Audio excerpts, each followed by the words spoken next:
جدا لوجه الله. احنا عارفين الجو كام، الله يجوزك يا رب. ربنا يعينك يا رب، ربنا يعينك من جميع. الله يزيدك يا مولانا. الله يفتح عليك يا مولانا يا رب. بسم الله ما شاء الله.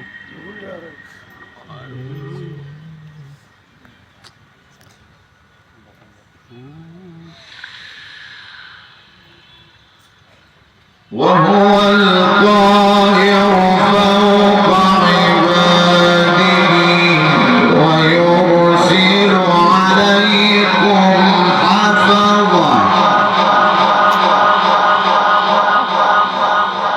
حتى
انت عارف معنى كلام